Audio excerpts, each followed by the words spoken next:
espectador, estamos mais uma vez iniciando a gravação do nosso programa Interview em Saúde pela Associação Médica do Mato Grosso do Sul. Hoje o nosso entrevistado é o Dr. Sérgio Luiz Reis Furlani. Ele é graduado pela Universidade Federal de Juiz de Fora, Minas Gerais, tem residência médica em ginecologia e obstetrícia no Hospital do Servidor do Estado do Rio de Janeiro, ex-presidente do Conselho Regional de Medicina, foi ex-presidente também da Uniprime e atual tesoureiro da Sociedade de Ginecologia e Obstetrícia de Mato Grosso do Sul, a Sogomate. Sérgio, é um prazer tê-lo aqui em nosso programa, recebê-lo e falarmos sobre um assunto que tem muito interesse da parte da população feminina, que é a menopausa.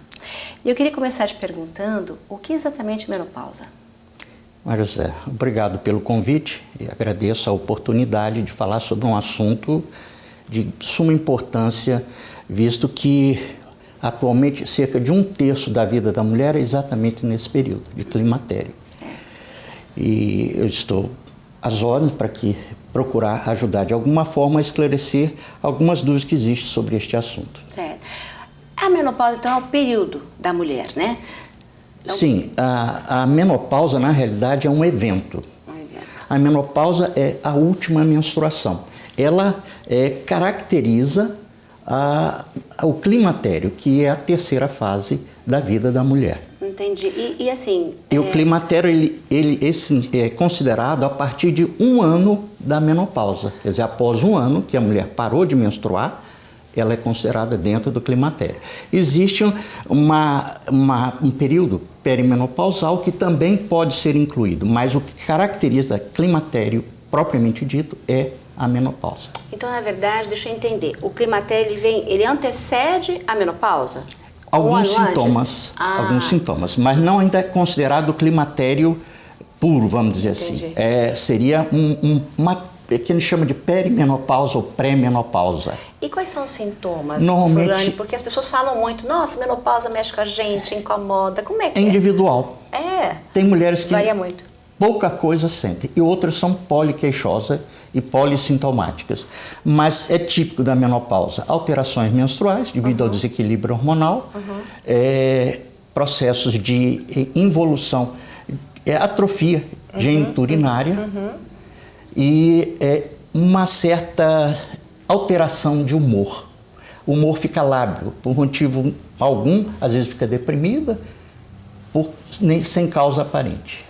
Mas esses sintomas, eles perduram somente nesse período que a mulher vai parando de menstruar ou ele ainda perdura depois, por um tempo ainda? Como é que é? Na maioria das vezes, por algum tempo a mais. Tanto é que requer, na maioria das vezes, tratamento. Entendi.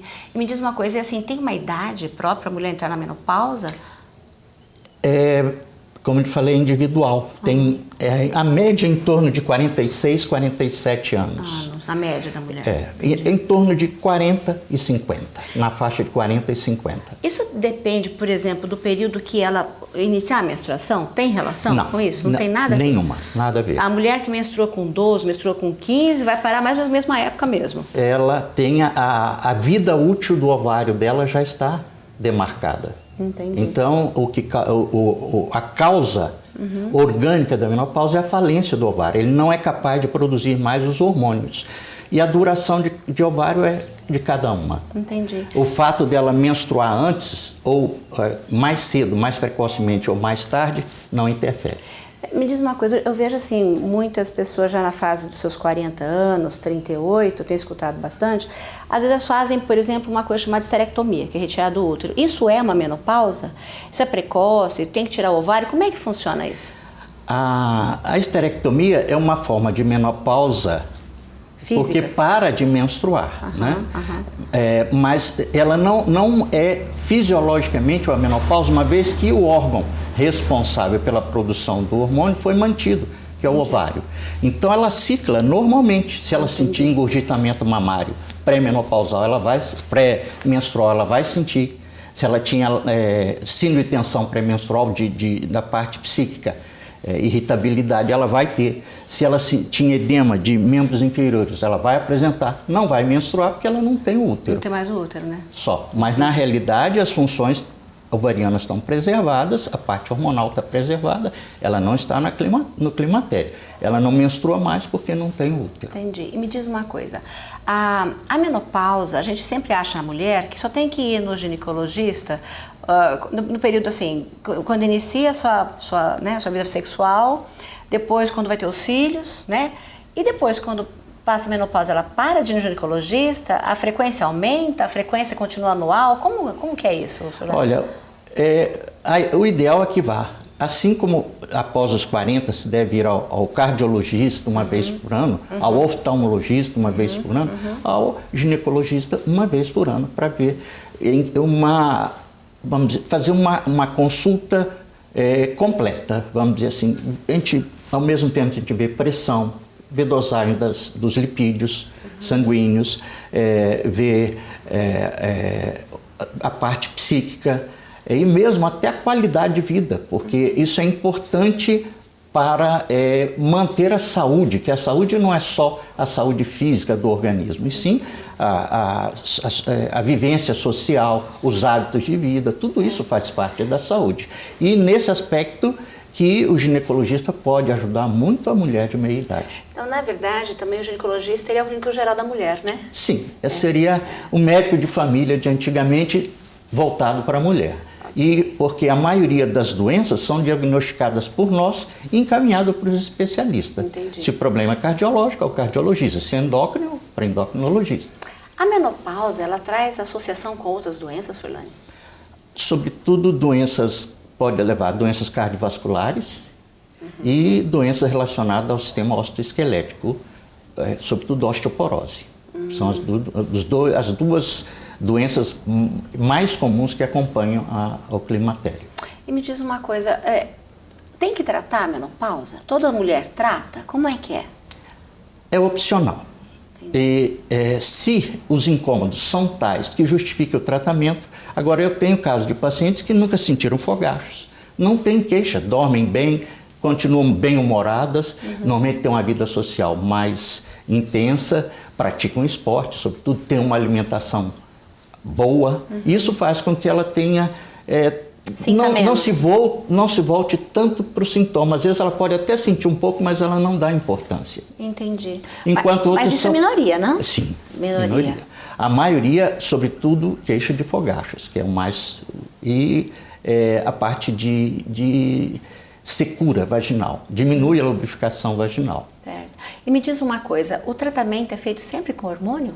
Não, nem sempre, porque em alguns casos nós temos em que a paciente apresenta contraindicações assim radicais contra a hormonoterapia. Uma paciente já fez um infarto, uma paciente tem histórico de fenômenos tromboembólicos, como trombose, flebite, essas pacientes e antecedentes de doenças desse tipo, é melhor não prescrever hormônio. Nesse caso, nós temos terapias alternativas. Que são quais, por exemplo? Olha, existe fito-hormônios, tipo a isoflavona, que tem mais uma ação de placebo, sabe? Mas algumas pacientes se sentem melhor, porque estão sendo medicadas. Mas dependendo, existem, sobretudo na área de tranquilizantes, ansiolíticos, que a gente pode usar, ameniza bem os sintomas e não tem as contraindicações que a hormonoterapia. É lógico que o tratamento de eleição preferencial é a hormonoterapia, estrogênio, progesterona. Mas o hormônio consegue eliminar todos os sintomas que faz a mulher ficar diferente, que a incomoda, que diminui o sono, diminui a libido, tem o fogacho. O hormônio faz o milagre de melhorar essa fase? Ou melhora alguns sintomas, só os outros não? Como é que é? Aqueles relacionados a eles, a ação deles próprios, por exemplo, lubrificação vaginal, o trofismo, vamos dizer assim, a espessura, a elasticidade, a espessura da mucosa vaginal, e a elasticidade da vagina, esses estão sob a ação direta do hormônio. Só o hormônio que resolve, certo? Enquanto outros, como eu te falei, sobretudo a parte psíquica, você pode ter alternativas, mas para esta, não. E outra coisa, para proteção óssea também, teria que ser o estrogênio. Foi bom você tocar no assunto. O grande problema depois da menopausa é a osteoporose, né? Ah, sim. E doenças cardiovasculares também. A osteoporose, o hormônio consegue prevenir que piore esse nível de cálcio nos ossos? Ou você tem outros medicamentos que podem ajudar também? Como é que é? Quando você tem a oportunidade de iniciar o tratamento com hormonioterapia no período correto, que é chamado de janela de oportunidade, seria um momento em que a mulher tem os melhores benefícios com o hormônio e menos riscos. Então, esse é o momento de usar, porque você vai preservar uma reserva óssea que ela vai poder, durante muito tempo, contar com essa reserva e não vai desenvolver a osteoporose. O que é essa janela? O que você quer dizer com janela de oportunidade? Quer dizer que ela vai ser medicada antes de entrar na menopausa? Não, seria o melhor momento. Existem dois conceitos. Sei. Falam que, alguns autores falam entre 40 e 50 anos. Sim. Outros falam que até 5 anos após a menopausa, ou seja, após a última menstruação. Entendi. Eu acho que é um dado mais importante a última menstruação e 5 anos, porque é muito variável. Você tem pacientes que entram no climatério, ou seja, tem a menopausa com 40 e tem outros com 50, certo? Então, vamos supor, uma mulher tem 40, mais 5 anos, 45. Não vou tratar porque agora que a janela de menopausa dela é entre 50. Não. Então, você tem que usar, eu acho, hormonioterapia. Eu penso que deva ser instituída a hormonioterapia no prazo de 5 anos após a última menstruação. É o melhor momento. Entendi. Uma última pergunta, Fulano. Você acha que a menopausa interfere na questão emocional da mulher? Porque nós somos todas coração, você sabe. Nós somos super emocionais, né? E você acha que interfere muito? A mulher muda demais? Ela fica mais depressiva? Ela fica mais difícil de lidar? Como é qual é a sua opinião sobre isso? É um contexto vivencial. Porque quando ela chega à época da menopausa, ela está numa fase da vida que os filhos ou já são independentes ou já não moram mais com ela. Os pais já são idosos ou morreram ou estão, vamos dizer assim, dando sob trabalho. Os cuidados dela, às vezes, né? Sob responsabilidade deles. Ela, profissionalmente, já está numa fase de próxima à aposentadoria. Ela vê a perda da juventude e ela é impactada pela perda da maior função que a mulher tem, que é a reprodutiva.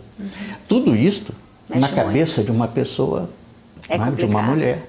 Então, e quando se aborda o tratamento, tem que se levar em consideração não só a falta de hormônio, todo este contexto. Entendi. Vivencial. Complicado, né? Complicado. Mas todos nós vamos enfrentar, todas as mulheres, né?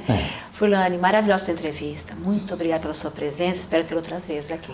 Querida, foi um prazer. Estou às suas ordens. E você, espectador, mande a sua pergunta, mande a sugestão do tema que quer ouvir. Mande um e-mail para amms@eventostv.net. Obrigada.